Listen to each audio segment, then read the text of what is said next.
toca recibir y hablar de los temas y del interlineado más candente del día con Lorenzo Ramírez, periodista económico. Muy buenos días. Hola, ¿qué tal, Eva? ¿Cómo estás?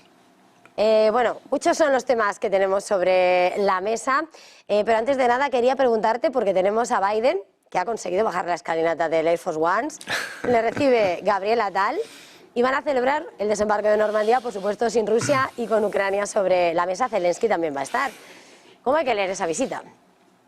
Bueno, segundo plato. Esto hay que verlo como un segundo plato, algo que habría que ofrecerle a Zelensky una vez que pues se confirma lo que ya la agencia Bloomberg apuntaba hace unos días, y es que Joe Biden pues no va a ir a esa cumbre de guerra, la cumbre de guerra de Suiza. Yo, si me permites, le llamo cumbre de guerra porque no es una cumbre de paz. Para que haya una cumbre de paz tienen que estar los dos interlocutores. Si solo está uno y quiere plantear una propuesta como la única que se pueda debatir, por lo tanto no hay debate, y además está respaldado por una OTAN que lo que quiere es que se mantenga un estado de guerra soterrada permanente, al menos durante un lustro, y gracias en buena medida al dinero público, pues entonces no podemos hablar de cumbre de paz, sino que hay que hablar de cumbre de guerra. Esta especie de mini gira que se monta ahora Biden para reunirse con Zelensky en Francia, en Italia, pues como digo, es para tapar un poco pues esa ausencia. Va a enviar a Kamala Harris, que si ya Biden tiene un índice de popularidad bajo, lo de Kamala Harris ya es mayúsculo. De hecho, pues cuando en algún momento, como bien sabes, de la legislatura se ha planteado la posibilidad de que Biden tuviera que dar un paso atrás,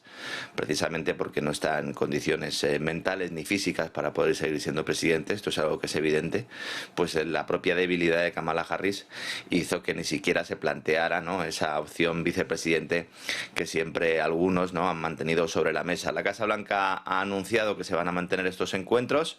Luego también se va a hablar con un Emmanuel Macron, al cual no sé hasta qué punto le están utilizando o se está creyendo él que puede liderar esos Estados Unidos de Europa aprovechando ese hundimiento alemán. Ahora daban los datos del PMI, que son unos datos que, si los cogemos, indicador adelantado, como la evolución económica de los países, si los cogemos en términos absolutos, el compuesto pues nos puede engañar mucho, porque en realidad, como bien apuntabas, la industria europea está completamente destruida. La francesa ya en buena medida lo estaba, solo dependía del gasto público, y es la alemana la que completamente se ha derrumbado, ¿no? Si nos ponemos a mirar datos con un poco de perspectiva, vemos como ya hace casi 2 años que la economía industrial alemana está en un entorno recesivo, ¿no?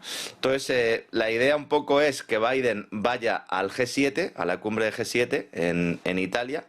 Esto sí se va a producir. Luego volvería a Estados Unidos para estar en campaña. Parece que tiene un acto en la agenda con George Clooney y Julia Roberts. Yo entiendo que apetezca mucho más estar con Julia Roberts que con Volodymyr Zelensky, y al final lo que tenemos que tener claro, más allá de la ironía o más allá de la parodia, es que Ucrania no es nada más que una excusa cuando estamos a las puertas de esa mal denominada cumbre de paz, y que no va a contar tampoco con la participación de China. Zelensky hace unos días pues culpaba a China realmente de este fracaso. Ya no puede culpar a China, porque el hecho de que no vaya Biden es también quitarle bastante empaque. No hay que olvidar en este contexto que ya hubo un acuerdo de paz, que pudo ser pero que no fue, por orden precisamente de Boris Johnson, británico, y también de Estados Unidos. Y luego también hay una propuesta china de la que pocos hablan, pero que sí que podría ser un buen punto de partida siempre y cuando el objetivo fuera dejar de matar.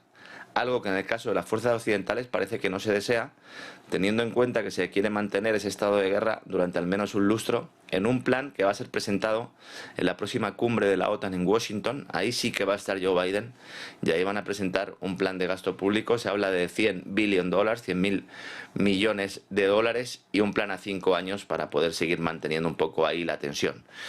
Cuando se habla de acuerdos de paz, también tenemos que tener en cuenta de que sí, que en un futurible pues se pudiera sentar Rusia también en la mesa y considerar a un interlocutor válido, sea Zelensky o sea el presidente del Parlamento ucraniano. Recordemos que Zelensky ha anulado las elecciones y por lo tanto ya no es un gobernante legítimo, al menos desde el punto de vista ruso. En ese contexto, la gran pregunta es, ¿Rusia se puede fiar de la OTAN? Es decir, una vez que ya se han violado los acuerdos de Minsk, una vez que los propios firmantes de ese acuerdo, entre los que estaba Angela Merkel, dijeron que esos acuerdos se firmaron para no ser cumplidos, una vez también que se ha puesto de manifiesto como también esa promesa de no extender la OTAN a los países del este de Europa se ha violado. ¿Qué posibilidades tiene Rusia de aceptar una negociación cuando ya le han engañado en otras ocasiones, ¿no? ¿Qué garantías tiene Rusia de que la OTAN cumplirá su palabra? Yo creo que este es el mayor escollo y realmente todos lo saben. Mientras tanto, pues propaganda y, como decía Alberto Iturralde, a celebrar el desembarco de Normandía y a olvidarse todos de que fueron los rusos los que ayudaron a los americanos y a los ingleses a ganar la Segunda Guerra Mundial. Mirando a otros asuntos, venimos de un intenso calendario electoral, por fin llegan las elecciones. Aquí el domingo votamos en España esas elecciones y los agricultores ya han querido dejar su huella, su voz antes de esa votación. Mirando esa campaña, lo hemos visto desde principios de semana, con el campo posicionándose, mirando esa Agenda 2030. Bueno, los agricultores vuelven a la calle en buena medida porque sus patronales, sus grandes organizaciones agrarias les han tomado el pelo. Y esto es algo que desde el primer momento lo dijimos, yo creo que además lo hablé contigo aquí y dije, cuidado porque los agricultores salen a la calle, las grandes organizaciones agrícolas, las patronales, podríamos decir así, lo que hacen es un poco secuestrar esas movilizaciones, porque en esta ocasión no fueron capitaneadas por ellos, luego las secuestran, luego se reúnen con los representantes gubernamentales, pactan una serie de ayudas públicas y se olvida lo que es el meollo de la cuestión, ¿no? Y el meollo de la cuestión es que aunque estas organizaciones dicen perseguir los intereses del campo español, cuando se sientan a negociar solo hablan de dinero y apoyo público, dejando al lado las verdaderas cuestiones. ¿Y cuáles son? Bueno, pues aunque es cierto que parte del problema está en las subvenciones y sistemas de cuotas de la política agrícola común, que por cierto, si Ucrania entra en la Unión Europea, el campo español se va a quedar sin ayudas prácticamente de la PAC, va a ser Ucrania el mayor perceptor, de esto nadie está hablando, también es otro gran elefante en la habitación, pero hay que tener en cuenta que el núcleo duro de las reformas legislativas que cuelgan del denominado Pacto Verde y de las sanciones occidentales a Rusia también son elementos que han disparado los costes de este sector, a lo que hay que sumar también ese uso torticero de la legislación de utilidad pública para promover expropiaciones de terrenos agrícolas, para instalar centrales de energía renovable, para ampliar centros de datos de grandes tecnológicas que necesitan no solo la tierra, sino también el agua para desarrollar su actividad. Cuando hace unos meses, semanas, meses, los agricultores salían en tromba a protestar, todos los medios se centraban en la cuestión económica, olvidando, pues como bien decías antes, ese Pacto Verde, que al fin y al cabo es la encarnación normativa de lo que tiene que ver con la propaganda de la Agenda 2030,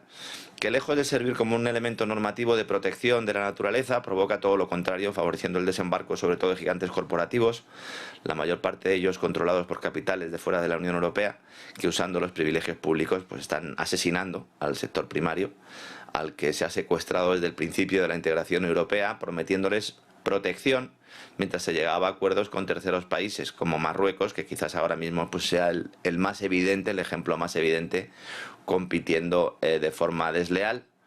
Y también en buena medida provocado por esa capacidad del Reino Alawí para influir en los eurodiputados y más recientemente también por esa decisión de Estados Unidos de convertir a esta dictadura del norte de Europa, Marruecos, en su principal aliado para frenar la influencia rusa y china en el continente, así como para controlar y en algunos casos también dirigir ese fenómeno migratorio y el terrorismo integrista que en muchos casos tiene poco de islámico y tiene acento de Boston, ¿no?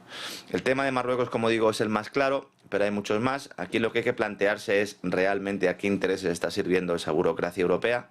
Hay que plantearse también qué es lo que negocia el ministro de Agricultura español cuando va a Bruselas, un tipo que en realidad lo que le gustaría es estar sentado en la propia Comisión Europea. Y sobre todo lo que hay que plantear es que las decisiones no se están tomando en España. Entonces, aunque los agricultores puedan salir a la calle y realmente pues a mí me parece muy bien, de hecho me parece notable que por fin, ¿no?, los agricultores franceses y españoles, en lugar de pelearse entre ellos, se hayan dado cuenta de que el enemigo lo tienen de forma conjunta y que está precisamente al sur de España y al norte de Francia. A pesar de que se produzcan estos movimientos, pues es muy difícil variar esta tendencia. Ahora que vienen las elecciones europeas, todos los partidos vuelven a sacar la cuestión agrícola, como planteabas antes. Vox es el único que parece que está en contra de este Pacto Verde. Veremos si realmente pues tiene fuerza, ya no solo Vox como partido, sino dentro de ese movimiento de ECR, ese movimiento de conservadores y reformistas, que siento aguarle la fiesta a más de uno, pero Ursula von der Leyen está pensando realmente en revalidar su presidencia de la Comisión Europea si no puede con los socialistas y los mal llamados liberales, con los señores de ECR, porque tiene un pacto con Giorgia Meloni, que seguramente en las próximas semanas pues podamos ver cómo de repente surge ese pacto entre Meloni y von der Leyen. Como decían en El gato pardo, no todo cambiar para que siga siendo lo mismo. Bueno, pues apoyemos a ese sector agrícola, apoyemos a ese sector ganadero, porque sin sector primario, sin sector industrial, como decimos, ¿no?, por esa destrucción precisamente de la industria, solo nos quedan los servicios y no vamos a ser un país exclusivamente de servicios, porque en el caso de España ahora el turismo va estupendamente bien, pero si hay otras pandemias o si en algún momento pues realmente desaparece la demanda de alemanes, de británicos y de otros países, precisamente por esas crisis económicas europeas, pues España puede tener serios problemas, ya no solo de crecimiento, sino de estructura económica, ¿no?, que es algo que siempre ha estado ahí, que siempre nos dicen que se va a reformar, pero que nunca se reforma, Eva. Mirando precisamente a esos comicios, esas elecciones europeas, hoy no querías poner la lupa sobre esa propuesta estrella del Partido Popular, bajada impositiva, mirando a los fondos europeos. Bueno, esto es lo más increíble.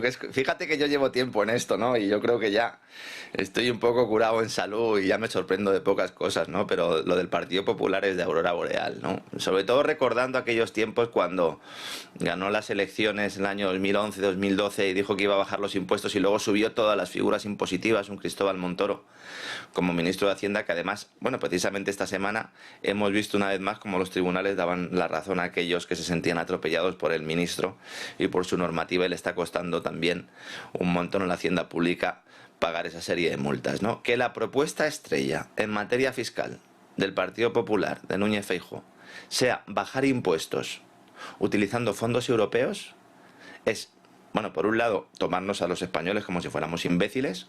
Yo empiezo a pensar que realmente ellos, los grandes políticos, creen que somos imbéciles, porque si no, no tiene ningún sentido este tipo de propuestas.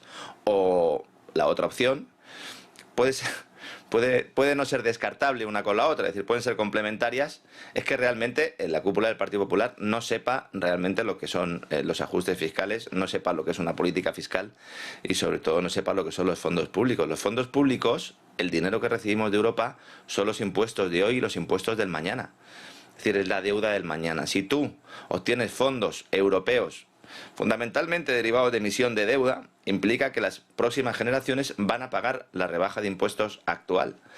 Aparte, como digo, que es completamente inviable realizar una bajada de impuestos, porque ningún país va a hacer una bajada de impuestos en el contexto de ajustes fiscales que vienen. Hemos visto ahora mismo ese ajuste presupuestario en la economía alemana, con ese informe de Christian Lindner planteando que el Estado alemán es insolvente. Imagínense si el Estado alemán es insolvente, ¿cómo lo será el español?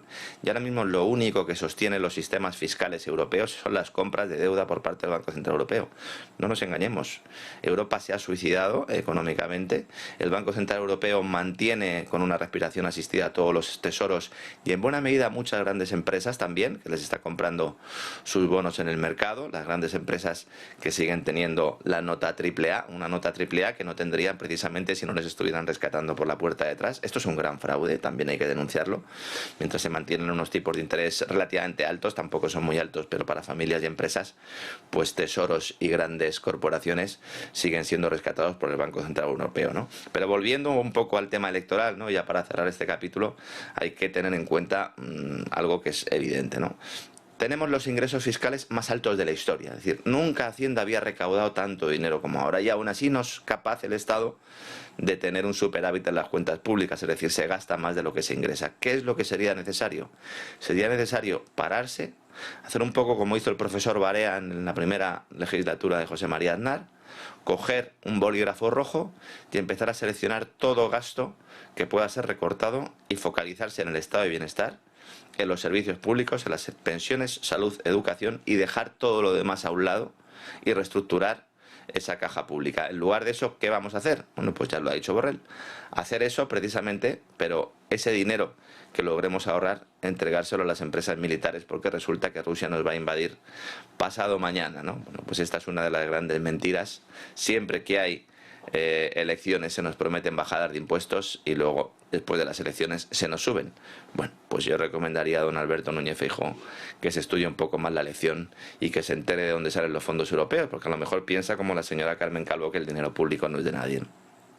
Que hablamos de elecciones, venimos de las elecciones de la democracia más habitada del mundo, venimos de las elecciones en la India, pero hoy la mirada está puesta, vamos a poner allí precisamente por esos BRICS, por ese movimiento del reseteo monetario y ese movimiento de la India con el oro. ¿Qué está haciendo la India? ¿Cómo se prepara? La victoria de Modi, yo lo que creo que da es estabilidad a un modelo económico que es, yo creo, uno de los más inteligentes que se están realizando en estos momentos, porque está jugando las dos barajas, que es algo que yo llevo ya insistiendo mucho en ello, que realmente es la manera de adaptarse a este paso del orden unipolar al orden multipolar. No te puedes cerrar puertas. India está actuando un poco de bisagra entre todo lo que sería el bloque BRICS y el bloque occidental. Se ha convertido en la gasolinera del mundo, ha instalado muchas refinerías, está tratando el crudo ruso, el petróleo ruso que compra y en buena medida luego se lo vende a Estados Unidos. Es decir, hay conductores en Estados Unidos que están llenando los depósitos de sus vehículos con combustible procedente de petróleo ruso, pero se lo venden los indios por medio y además lo están pagando más caro. Fíjate tú, ¿no? Al final las paradojas de la vida, ¿no? Y ahora lo que se plantea India, una vez que ya es el país con más población, una vez que evidentemente tiene problemas todavía sociales importantes, tiene unas altas tasas de pobreza, tiene todavía una sociedad muy estratificada y todo esto pues es algo que poco a poco irá mejorando, pero claro, tiene una oportunidad histórica en materia económica. Ahora se va a lanzar esa nueva divisa de los BRICS, se está debatiendo, el año que viene seguramente ya tengamos una propuesta más concreta, y en este contexto el Banco Central de la India ha hecho lo que ya está haciendo China y lo que está haciendo Estados Unidos, que es, por un lado, comprar todo el oro que pueden y luego repatriar el que tienen fuera. Entonces ha trasladado algo más de 100 toneladas de oro del Reino Unido a sus cámaras acorazadas nacionales, según ha informado la prensa india en los últimos días, y una cantidad similar del metal precioso podría llegar al país en los próximos meses. Estamos hablando de una repatriación. Ellos dicen, los indios, que esto es por razones logísticas y de diversificación. En parte es cierto, pero aquí lo importante es que se están preparando para la nueva moneda BRICS, ese nuevo concepto de moneda internacional. Se va a basar en un proyecto de la Unit Foundation, que ya tiene un white paper, un paper académico en el cual se plantea un poco cuál va a ser esa estructura. No va a tener un patrón oro al uso, pero sí va a estar anclado su valor al oro en un 40% y un 60% en las monedas de los BRICS. No va a ser una criptodivisa, tampoco va a ser una stablecoin, va a ser una unidad de cuenta que representará una parte proporcional de una cesta subyacente que, como digo, esta cesta tendrá pues un 40% de oro y el resto de monedas locales libremente intercambiables por oro, en este caso sí, ¿no? Entonces cada token unit será una unidad monetaria totalmente fungible y es la moneda con la que los BRICS aspiran no a destronar al dólar, porque en el papel fundacional no se habla de destronarlo, sino de compartir su estatus y sobre todo pues de poder salirse y de poder excluirse de esas sanciones occidentales que, por lo que vemos, ya no solo van a afectar a Venezuela o a Irán, sino también a países tan grandes como Rusia. Una vez que ya se sanciona a Rusia y además de la forma en la que se está haciendo, pues todos los países temen que se pueda producir algo similar en sus estados, ¿no? Hay una desconfianza ya, no sirve Londres para guardar ese oro. Hay que decir que Londres es una de las principales plazas donde se utiliza el oro fundamentalmente para manipular el mercado, que también hay que decirlo. Casi todos los bancos de inversión occidentales han sido sancionados por manipular el precio del oro. El oro papel, como siempre decimos, hay que diferenciar el oro de los activos financieros ligados al oro. Un activo financiero es eso, un activo financiero no es el bien subyacente, y esto hay que tenerlo muy claro. Y vamos a ir viendo movimientos de este tipo de muchos países, ¿no? Mientras que se nos dice, por un lado, que el futuro está en las divisas digitales, lo que hay que plantearse es, primero, ¿qué divisas digitales queremos? Si son divisas digitales de banca central, si van a responder a un modelo fiat, un modelo como el tradicional, en el cual solo esté respaldado ese dinero pues por las armas, en el caso de Estados Unidos, o bien por la capacidad que tenga tu continente económica e industrial, que es en lo que basaba un poco la eurozona su divisa. No sé cómo va a defender la eurozona su divisa si realmente vamos a un estado en el cual pues las economías europeas no crezcan. Y mientras tanto pues tenemos esa alternativa con un Brasil que también se ha unido a China a la hora de pedir una propuesta de paz en Ucrania distinta de la que plantea la OTAN, un Brasil que también tiene materias primas de forma importante, y al final pues se va plasmando un poco ese modelo que planteaba el economista de Credit Suisse Zoltán Pozsar hace unos meses, ¿verdad? ¿Recuerdas cuando hablaba de ese nuevo Bretton Woods para configurar pues lo que algunos denominamos una especie de reinicio, de reseteo monetario, pero que al final pues es no el principio del fin del dólar, yo no creo que sea así, pero sí desde luego que vamos a ver movimientos importantes y sobre todo va a perder capacidad Estados Unidos de poder utilizar las acciones económicas para poder dirigir las políticas de otros países, y esto también tiene su parte mala, porque cuando no tienes capacidad económica para establecer sanciones, pues entonces lo que sacas son los portaaviones, los tanques y los cazas, ¿no? Bueno, pues veremos cómo se va configurando todo esto también en los próximos años. Si hablas de esos armamentos, esos cazas, la siguiente, ¿no? El siguiente asunto que querías tratar esta mañana nos hace mirar de alguna manera lo que está pasando. Armas entregadas a Zelensky, pero que sin embargo pasan, ¿no? Las bandas de narcos las están usando en España. Cuando hace unos meses planteábamos que era necesario una auditoría de todo el material que entraba en Ucrania y sobre todo luego dentro de Ucrania hacer una trazabilidad de ese material militar, porque el país tenía una larga historia de corrupción, pues nos llamaban de todo, nos criticaban a los que estábamos poniendo el foco en esto. En Estados Unidos ha habido un debate en el Congreso sobre esta cuestión, aquí en Europa no ha existido para nada. Entonces, cuando ahora nos dice la Guardia Civil que los narcotraficantes están utilizando armas de guerra para defender sus alijos, pues no es una exageración, es más, parte de ese armamento que se está encontrando ahora en la Guardia Civil, sobre todo en el sur de España, norte de África, pues es parte de ese armamento que la OTAN ha enviado al este, en concreto a Ucrania, para esa guerra contra Rusia. Y aquí, claro, entonces empezamos a ver en nuestras propias carnes lo que sucede, ¿no?, con ese armamento. Es decir, coges dinero público, lo utilizas para entregar armamento a un país que se lo compra además a tus propias corporaciones militares. Esas corporaciones militares sacan de los almacenes armamento que en buena medida no es que estuviera obsoleto, pero bueno, que había que irlo sacando para ir metiendo nuevo armamento e investigar en nuevas armas de guerra. Buena parte de ese armamento es desviado a grupos terroristas y a grupos de narcotraficantes, y al final ese armamento acaba disparando a tu propia policía en tus fronteras. Entonces, evidentemente, esto no es algo que nos pueda sorprender. Esto es algo que lo llevamos advirtiendo mucho tiempo. Es verdad que cuando lo decía Rusia, pues muchos podían pensar, bueno, realmente pues Rusia está utilizando la propaganda, pero es que hay numerosos informes que muestran cómo se puede encontrar con relativa facilidad armamento OTAN en Internet. No estoy hablando ya de la Deep Web, no estoy hablando ya de entrar en las profundidades insondables de la red de redes, no, estoy hablando de que es relativamente fácil comprarse un bazooka, es relativamente fácil comprarse un fusil de este armamento que ha ido a Ucrania. Ahora la Guardia Civil pone un poco la voz en grito, sale a contar lo que está pasando y dicen, oiga, es que ya desde hace 2 años ya los terroristas, los narcotraficantes no llevan Kalashnikov, lo que están llevando son fusiles estadounidenses y europeos, ¿no? Y entonces, claro, esa es la gran cuestión que habría que preguntarse aquí. El intercambio de manos, según la Benemérita, según la Guardia Civil, se produciría dentro de Ucrania. El armamento llega hasta el país sin problemas, cumpliendo una serie de controles. En esa parte sí hay control, que imponen la OTAN y la Unión Europea, pero claro, luego ya cuando se han firmado los recibos no hay ningún tipo de control de lo que pasa dentro. Entonces se abren 2 vías, una es hacia el frente, que de hecho los propios soldados se quejan de que cada vez les llegan menos armas, lo cual le permite a Zelensky reclamar más dinero y más armamento, cuando parte de ese armamento se está derivando. Se está derivando al mercado negro, un negocio que cada año llega a mover más dinero que el propio narcotráfico en todo el mundo. Es decir, el tráfico de armas genera más dinero. Al final, esto no acaba solo en manos de narcos del sur de España o del norte de África, también narcos mexicanos, terroristas islámicos, no hay auditorías. Solo en los 2 primeros días después de que Rusia realizara la intervención militar especial o la invasión, como cada uno quiera llamarlo, a mí me gusta llamarlo intervención militar básicamente por una sencilla razón, porque se han quedado en el Donbass y no han ido más allá, ¿no? Pero da igual. En esos 2 primeros días el gobierno de Kiev puso 25.000 rifles de asalto en manos de los ciudadanos ucranianos. Y dentro de Estados Unidos y los países europeos de la OTAN pues están distribuyendo sistemas de armas occidentales sin ningún tipo de control.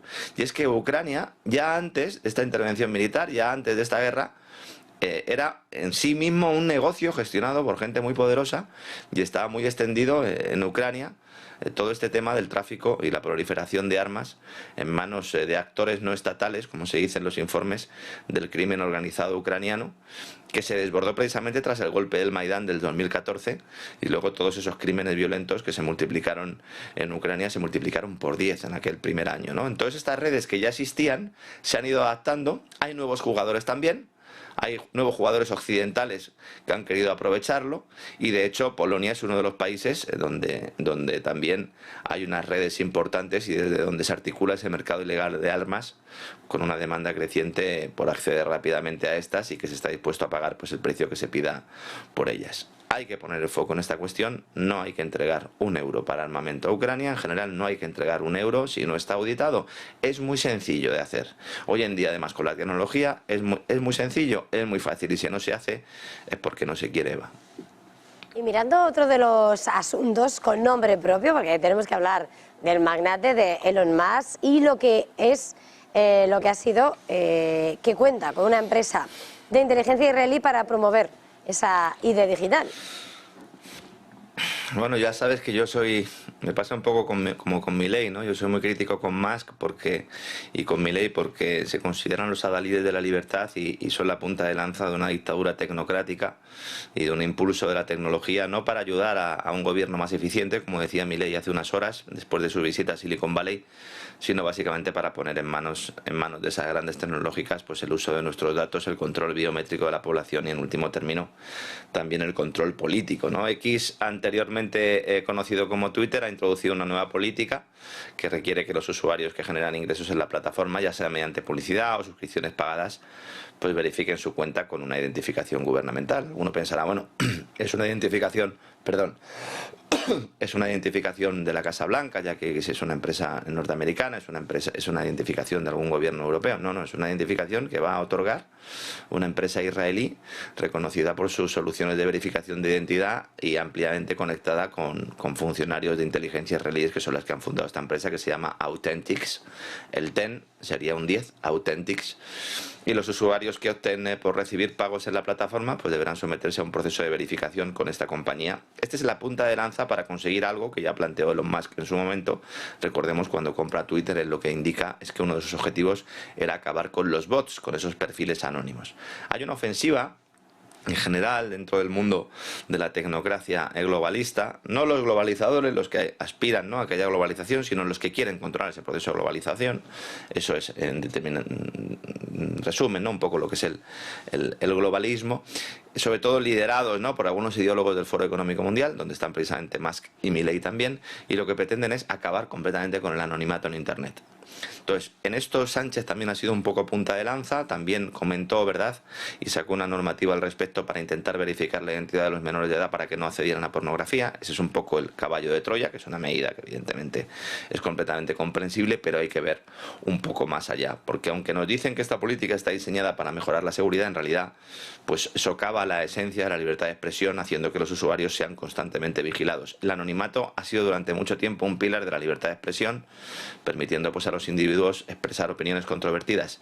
Hoy en día, más importante que nunca, sobre todo si hay leyes que con la excusa de perseguir la desinformación lo que hacen es realizar cazas de brujas políticas, como en la época de McCarthy. Lo que pasa es que ahora los malos no son los comunistas, no son los rojos, sino todo aquel que atente contra el pensamiento único del establishment. ¿Qué va a hacer X con todo esto? Pues dar un paso hacia esa normalización de la verificación de la identidad digital en línea, aprovechando o utilizando además los servicios de una empresa de la inteligencia israelí, que evidentemente quién va a vigilar a esta empresa de la inteligencia israelí, quién vigila al vigilante, y luego todo ello orientado a un proyecto europeo también, que en Estados Unidos yo creo que es más difícil que se ponga en marcha, pero que aquí sí. Ursula von der Leyen es una de sus principales defensoras, que es el de la ID digital, la ID Wallet, que se pretende que con una identificación digital pues se tenga todo, no solo todo lo que tenga que ver con los aspectos económicos y monetarios, ese nuevo euro digital, también todo lo que tenga que ver con acceso a Internet y redes sociales a través de este fin del anonimato,